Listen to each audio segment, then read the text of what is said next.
Bapa kami yang di surga, kami mau memuliakan nama-Mu yang berbicara kepada kami dan yang menjelaskan kebenaran firman-Mu. Sekarang Tuhan, kami menyembah Engkau Allah kami, Allah yang satu-satunya yang memberikan damai di dalam hati kami. Waktu kami tunduk ke hadapan-Mu, bahwa kuasa-Mu menjadi nyata, bahwa Engkaulah Allah. Berbicaralah Tuhan, supaya kami mengenal nama-Mu dan memuliakan Dikau waktu kami hidup di atas bumi ini. Kami sembah sujud kepadamu. Engkaulah Yesus, Tuhan dan Juru Selamat, dan Allah yang menjagai dan yang melindungi kami. Di dalam nama-Mu kami berdoa. Amin.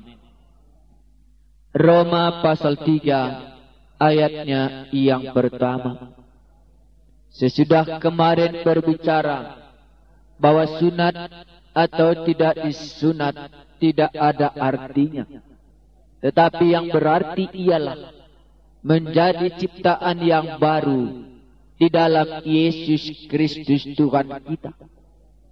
Maka langsung mereka bertanya, kalau demikian, apakah kelebihan orang Yahudi itu?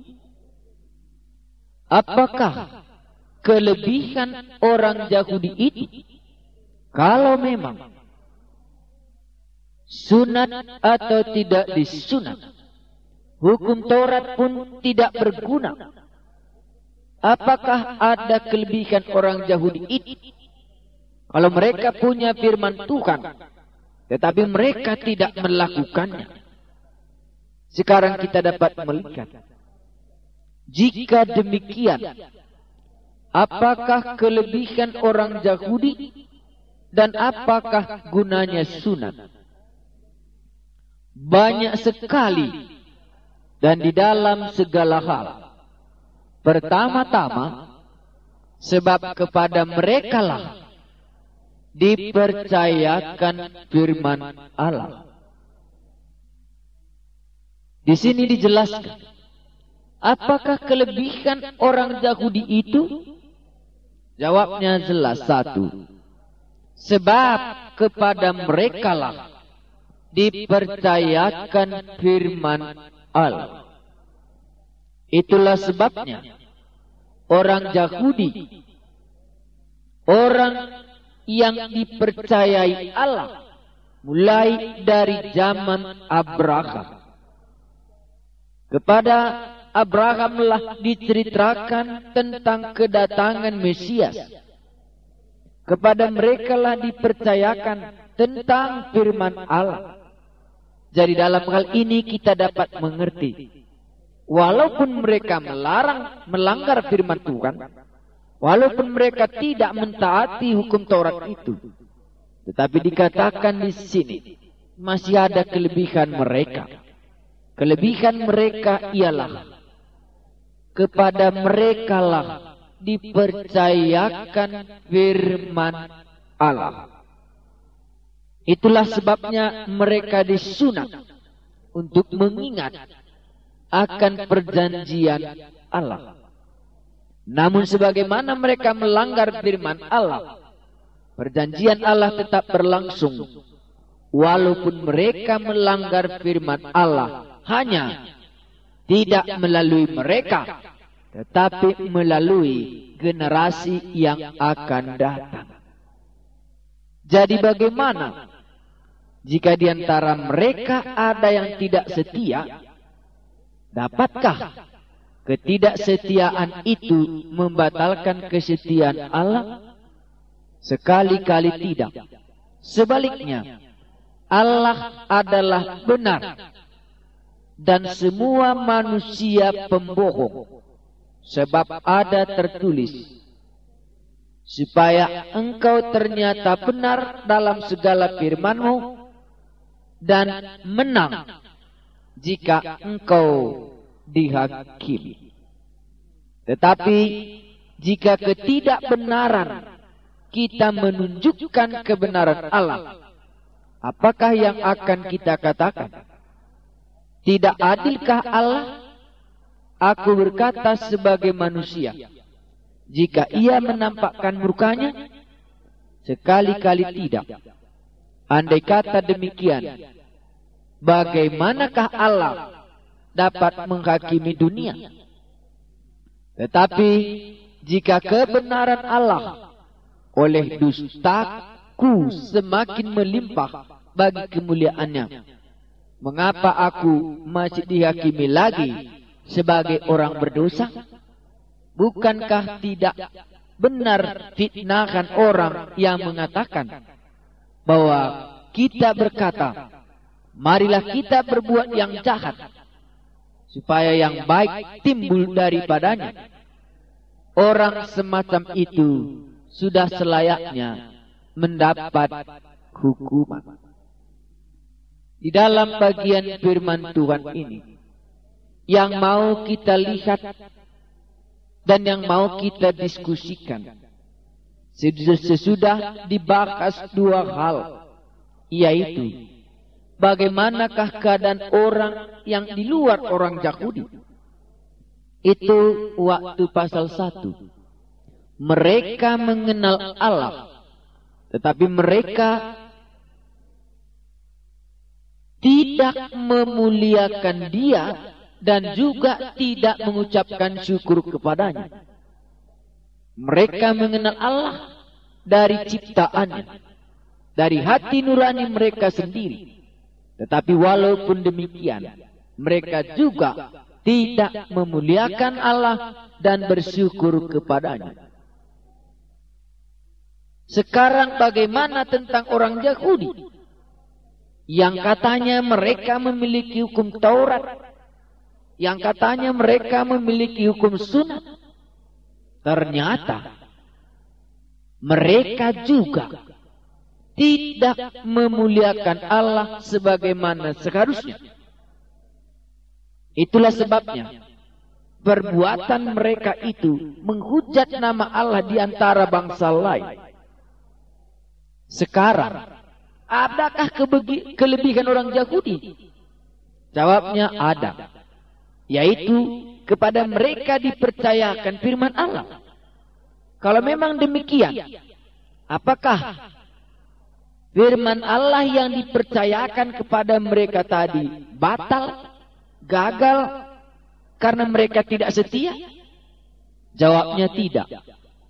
Karena Allah itu tetap setia. Walaupun manusia itu semuanya adalah pembohong, tetapi Allah itu tetap setia. Dia akan meneruskan apa yang sudah Dia janjikan. Makanya diuraikan di sini. Jadi bagaimana? Adakah kita mempunyai kelebihan daripada orang lain? Itu yang ditanyakan oleh Paulus sebagai orang Yahudi kepada bangsanya sendiri. Karena Paulus itu orang Yahudi. Sekarang dia tanyakan kepada sebangsanya. Jadi bagaimana? Adakah kita mempunyai kelebihan daripada orang lain? Sama sekali tidak. Sebab di atas telah kita tuduh, baik orang Yahudi maupun orang Yunani, bahwa mereka semua ada di bawah kuasa dosa. Tidak sama sekali. Semuanya sudah sama. Karena semuanya sudah di bawah kuasa dosa. Inilah gambaran manusia yang dipaparkan oleh Paulus di sini. Bahwa semua manusia sudah di bawah kuasa dosa. Baik itu orang Yahudi maupun itu orang Yunani.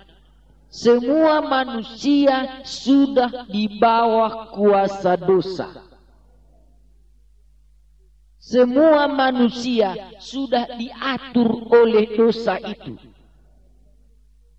Sama seperti ada tertulis, tidak ada yang benar, seorang pun tidak.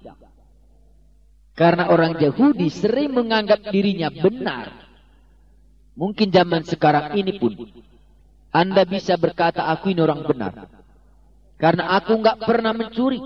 Aku tidak pernah menyakitkan orang lain. Aku tidak pernah berkelahi. Boleh Anda katakan demikian. Tetapi tetap Allah berkata, semua ada di bawah kuasa dosa. Tidak ada yang benar, seorang pun tidak. Tidak ada seorang pun yang berakal budi. Tidak ada seorang pun yang mencari Allah. Ini kebenaran firman Tuhan yang dapat kita renungkan. Tidak ada yang benar, seorang pun tidak. Tidak ada seorang pun yang berakal budi. Tidak ada seorang pun yang mencari Allah. Semua orang telah menyeleweng. Mereka semua tidak berguna. Tidak ada yang berbuat baik, seorang pun tidak. Inilah keadaan semua orang yang di bawah kuasa dosa, yaitu tidak ada seorang pun yang mencari Allah. Itulah sebabnya Allah yang mencari manusia. Itulah sebabnya Allah datang dari sorga, lahir di kandang domba di Betlehem. Allah mencari manusia karena manusia ini tidak lagi mencari Dia. Semua orang telah menyeleweng. Mereka semua tidak berguna. Tidak ada yang berbuat baik, seorang pun tidak. Kerongkongan mereka seperti kubur yang ternganga. Lidah mereka merayu-rayu. Bibir mereka mengandung bisa. Kalau dikatakan tidak ada yang berguna, maka mungkin kita berkata, aku adalah orang yang baik. Tapi di sini dia berbicara soal kerongkongan mereka pun ternganga, lidah mereka pun merayu-rayu. Mulut mereka penuh dengan sumpah serapah. Kaki mereka cepat untuk menumpahkan darah. Keruntuhan dan kebinasaan mereka tinggalkan di jalan mereka. Dan jalan damai tidak mereka kenal. Rasa takut kepada Allah tidak ada pada orang itu. Tetapi kita tahu bahwa segala sesuatu yang tercantum dalam kitab Taurat ditujukan kepada mereka yang hidup di bawah hukum Taurat, supaya tersumbat setiap mulut dan seluruh dunia jatuh ke bawah hukum Allah. Sebab tidak seorang pun yang dapat dibenarkan di hadapan Allah oleh karena melakukan hukum Taurat. Karena justru oleh hukum Taurat orang mengenal dosa. Apa kesimpulannya? Kesimpulan dalam bagian firman Tuhan yang kita baca ini ialah hukum Taurat tidak dapat membenarkan orang di hadapan Allah. Karena keadaan manusia sudah diceritakan di bawah kuasa dosa. Mereka tidak ada lagi yang benar. Mereka tidak lagi berakal budi. Mereka tidak lagi mencari Allah. Orang yang seperti ini tidak mungkin dibenarkan di hadapan Allah dengan melakukan hukum Taurat. Karena orang Yahudi menganggap dirinya, kalau dia melakukan hukum Taurat itu, dialah orang yang benar. Semua orang sudah di bawah kuasa dosa, dan hukum Taurat tidak dapat membenarkan kamu. Jadi kalau demikian, apa gunanya hukum Taurat itu? Sebab tidak seorang pun yang dapat dibenarkan di hadapan Allah oleh karena melakukan hukum Taurat. Karena justru oleh hukum Taurat orang mengenal dosa. Jadi kalau demikian, hukum Taurat itu berguna untuk menunjukkan kesalahan orang berdosa itu sendiri. Sama halnya dengan mikroskop. Mikroskop itu dipergunakan alat untuk memeriksa. Dia hanya bisa menunjukkan jenis kuman penyakit dan jenis bentuknya dan berbahayanya kuman itu. Tetapi dia tidak dapat mematikan. Dia tidak dapat mengobati. Sama halnya dengan hukum Taurat. Hukum Taurat itu akan menunjukkan semua kesalahan manusia kepada Allah. Tetapi hukum Taurat itu sendiri tidak dapat menyelamatkan orang yang sudah berbuat dosa itu. Karena kalau dia tidak melanggar hukum Taurat, tetapi dia masih ada di bawah kuasa dosa, bagaimanakah dosanya itu bisa diampuni? Dosa yang sudah dia perbuat yang lalu. Kalau hari ini dia melakukan hukum Taurat umpamanya, jumlah dosanya tidak tambah. Tapi dosa yang sudah ada tadi, bagaimana caranya bisa dilepaskan? Itu hanya melalui hukum anugerah. Karena itu saudara-saudara yang kekasih, hukum Taurat tidak pernah bisa membenarkan kamu di hadapan Allah. Itu yang pertama disampaikan oleh Rasul Paulus kepada orang Yahudi yang menganggap dirinya dapat dibenarkan karena mereka melakukan hukum Taurat itu.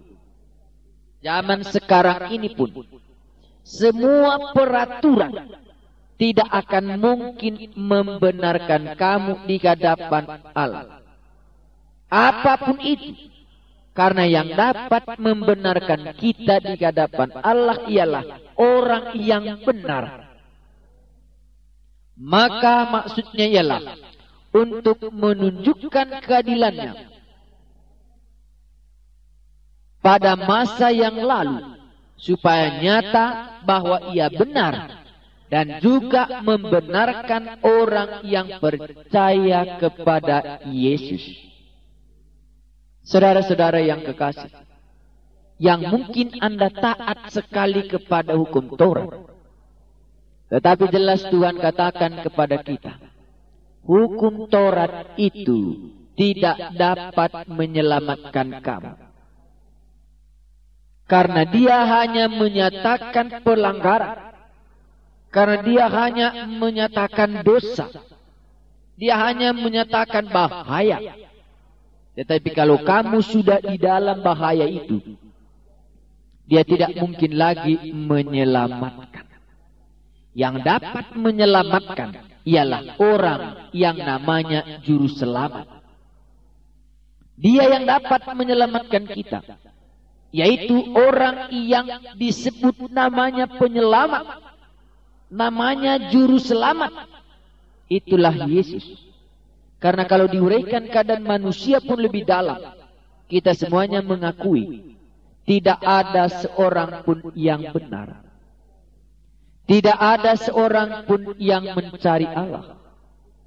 Semua orang telah menyeleweng. Apakah Anda menyetujui? Apakah Anda setuju dengan firman Tuhan ini? Bahwa semua orang telah menyeleweng. Bahwa semua orang tidak berguna lagi. Tidak ada yang berbuat baik. Seorang pun tidak. Apakah Anda setuju dengan perkataan ini? Kerongkongan mereka seperti kubur yang terenganga. Lidah mereka pun merayu-rayu. Bibir mereka mengandung bisa. Mulut mereka penuh dengan sumpah serapah.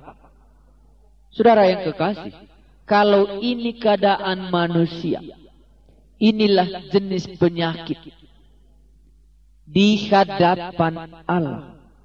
Inilah perbuatan dosa itu. Dan tidak mungkin kita diselamatkan dari perbuatan dosa yang demikian dengan melakukan hukum Taurat. Karena hukum biasanya berlangsung hanya menghukum sesuai dengan kesalahannya. Saya ulangi. Hukum biasanya berlangsung menghukum orang yang sesuai dengan kesalahannya. Tetapi hukum tidak pernah membenarkan orang yang sudah berbuat salah. Di dalam hal ini semua manusia sudah di bawah kuasa dosa. Karena itu, menurut undang-undang dan menurut hukum, bahwa manusia itu harus dihukum. Walaupun orang itu masih ada sedikit taat kepada hukum Taurat dan melakukan tuntutan kebenaran Allah, tetapi kesalahan yang sebelumnya, dosa yang sudah dilakukan itu tidak dapat lagi dibenarkan oleh karena hukum. Itulah sebabnya maka Paulus memiliki keyakinan yang kokoh tentang Injil. Itulah sebabnya maka Paulus berkata, aku memiliki keyakinan yang kokoh tentang Injil, bahwa Injil itu adalah kekuatan Allah untuk menyelamatkan setiap orang yang percaya. Bagi orang Yahudi itu merupakan sambaran petir yang menyakitkan. Karena menurut mereka selama ini mereka akan diselamatkan. Pertama-tama karena mereka orang Yahudi. Kedua karena mereka disunat. Ketiga karena mereka berpegang kepada hukum Taurat. Sekarang Paulus mengingatkan bahwa hukum Taurat itu tidak dapat membenarkan kamu di hadapan Allah. Mungkin juga kita hari ini bisa seolah-olah disambar oleh petir itu. Karena kita menganggap peraturan hukum-hukum ini dapat menyelamatkan. Contohnya umpamanya, kalau dia sudah dibaptiskan, mungkin menurut kita bisa diselamatkan. Mungkin dia orang yang rajin, mungkin kita katakan, kan sudah banyak dia perbuat. Kan perbuatan baiknya itu nanti kan tentu diperhitungkan Tuhan. Mungkin disambar petir kita. Karena firman Tuhan mengatakan, tidak ada seorang pun yang berbuat baik. Semuanya sudah menyeleweng. Hukum Taurat tidak dapat membenarkan. Bahkan melalui hukum Taurat itu, kamu mengenal semua kesalahanmu. Benarlah bahwa Injil itulah satu-satunya kekuatan Allah untuk menyelamatkan setiap orang yang percaya kepadanya. Karena keadaan manusia semuanya sudah sama, sudah di bawah kuasa dosa. Artinya, dosa itu yang sudah menguasai manusia ini. Dosa itu yang menguasai dia. Bagaimana lagi dia bisa berbuat yang baik? Karena itu, Paulus menjelaskan ini, bahwa hukum Taurat tidak dapat membenarkan kamu di hadapan Allah. Perbuatan kita semuanya tidak dapat membenarkan kita di hadapan Allah. Karena semua manusia sudah di bawah kuasa dosa. Tidak ada lagi yang benar seorang pun tidak. Tidak ada seorang lagi pun yang mencari Allah. Jadi kalau dibuat pun hukum Taurat itu hanya mengingatkan dan mendaftarkan berapa banyak kesalahanku setiap hari. Itulah sebabnya hanya Injil Yesus Kristus, kekuatan Allah untuk menyelamatkan setiap orang yang percaya, bukan karena melakukan hukum Taurat, tapi karena percaya kepada Dia yang benar, supaya yang berdosa dapat dibenarkan di hadapan Allah. Saudara-saudara yang kekasih, ayat hafalan kita saya ambil dari ayat 20. Sebab tidak ada seorang pun yang dapat dibenarkan di hadapan Allah oleh karena melakukan hukum Taurat. Karena justru oleh hukum Taurat orang mengenal dosa. Mari kita berdoa. Bapa kami yang di surga, Engkau sudah mengingatkan kami semua, baik orang Yahudi maupun orang Yunani, berarti semua manusia di bumi sudah di bawah kuasa dosa, dan bahkan tidak ada yang mencari Engkau, tidak ada seorang pun yang benar, dan melalui hukum Taurat pun tidak dapat dibenarkan. Kami telah diberikan kebenaran-Mu, bahwa hanya Injil-lah. Kami mensyukuri kebenaran firman-Mu ini. Kiranya Roh-Mu yang kudus mengingatkan kami bahwa hukum Taurat tidak dapat membenarkan seorang pun. Namun iman di dalam Yesus Kristus Tuhan kami, itulah yang dapat membenarkan orang berdosa. Roh-Mu yang kudus menolong kami, supaya kami keluar dari permasalahan itu dan tahu jalan kebenaran. Kami memuji nama-Mu, Engkaulah Yesus Tuhan dan Juru Selamat kami, yang telah menyatakan semua daftar dosa kami. Di dalam nama-Mu kami berdoa. Amin. Kita sudah mendengarkan firman Tuhan yang disampaikan oleh Bapak Pendeta Tian Saginting. Dan kalau ada pertanyaan saudara, hubungi kami di nomor 0812 6927 3869 0812 6927 3869.